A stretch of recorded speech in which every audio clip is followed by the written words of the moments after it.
Inspirada em fatos desconhecidos da história, vamos conhecer dois casos surpreendentes que vão nos fazer pensar no improvável sobrenatural. O relato de hoje aconteceu há muito tempo, mais precisamente em 1912. É muito tempo para detalhar cada momento vivido por Thomas, uma criança de apenas 10 anos de idade. Mas a história começa assim. O menino vivia com seus pais numa fazenda e um dia foi brincar com os amigos perto de um lago. É preciso contar que Thomas estava desobedecendo uma ordem de seu pai para não ir brincar perto do lago, pois quando a fazenda foi comprada, já haviam acontecido coisas estranhas e misteriosas por ali. Animais que ficavam pastando perto do lago desapareciam e nunca mais voltavam. Como o menino era muito novo, não deu muita importância para a preocupação do pai. Ele ficou mais aguçado e desafiado a ver o que tinha nessa história de desaparecimento de animais.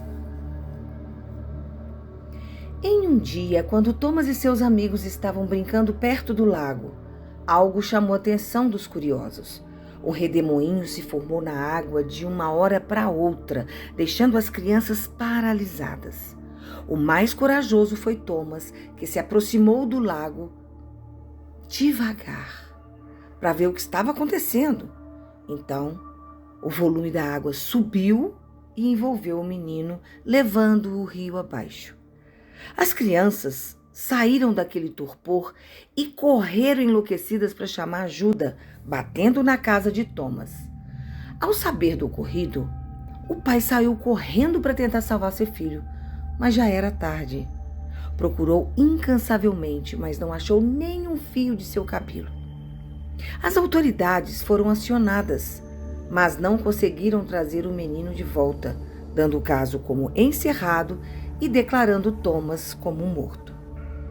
A família ficou arrasada. E o pai de Thomas, sentindo-se culpado, mesmo tendo proibido que ele chegasse até o lago, ficou triste, sem vontade de viver, conforme o tempo ia passando. Durante todos esses anos, o pai passava no lago e chamava pelo nome do filho, pensando que um milagre pudesse trazê-lo de volta. Mas o que ele não sabia era que tudo acontece em consonância com a ordem do universo. Acreditem se quiser, depois de 58 anos após a tragédia, misteriosamente, um redemoinho se formou novamente e deixou Thomas na beira do lago. Momentos depois, quando seu pai chegou para gritar seu nome, como fazia todos os dias, se deparou com seu filho deitado na grama. O menino estava atordoado e quase não reconhecera seu pai, que agora já estava bem mais velho.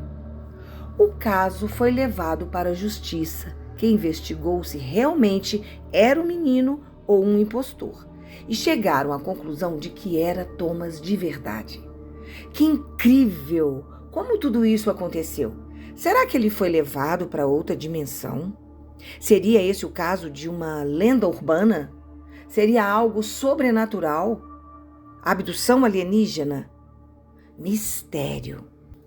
O que relatam é que Thomas não tinha nenhuma lembrança do que havia acontecido ou não podia contar.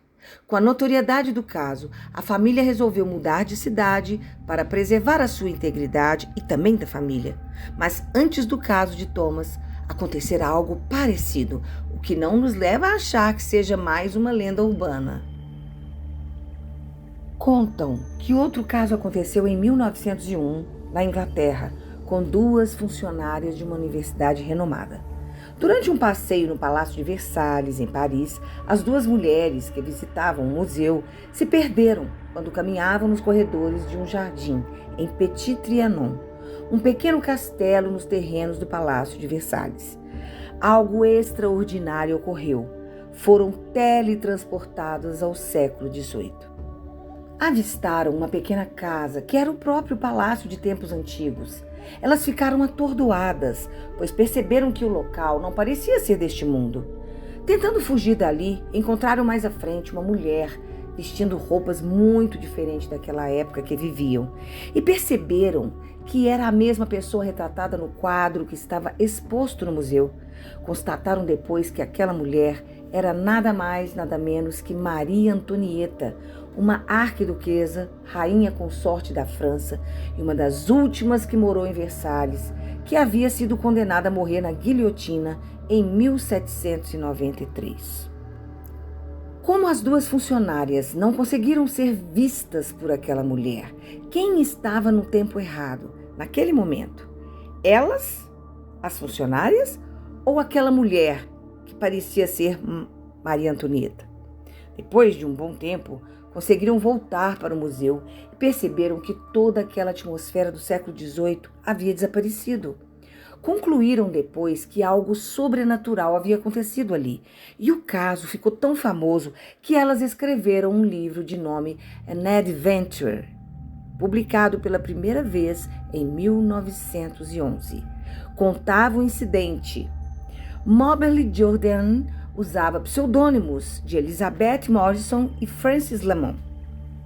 Tudo ocorreu em 10 de agosto de 1901, nos jardins do Petit Trianon, envolvendo duas acadêmicas, Charlotte N. Moberly e Eleanor Jourdain. As mulheres eram ambas bem renomadas também. Durante uma viagem a Versalhes, elas visitaram o Petit Trianon, que é um pequeno castelo nos terrenos do Palácio de Versalhes, onde supostamente experimentaram algo talvez sobrenatural, um lapso no tempo, e viram Maria Antonieta e outras pessoas do mesmo período. Elas publicaram este livro intitulado Adventure, sob os nomes de Elizabeth Morrison e Frances Lamont, em 1911. E a história causou sensação e continua a encontrar leitores até hoje. O que acharam dessa história? O que podemos pensar sobre isso? Seria algo sobrenatural ou as duas mulheres autoras inventaram tudo? Escrevam seus comentários, participem. Podemos pensar que, mesmo sendo improvável, pode ter sido real. Eu sei que, igual a este caso, tem muitos outros perdidos no tempo. Então, até nosso próximo encontro. Até lá!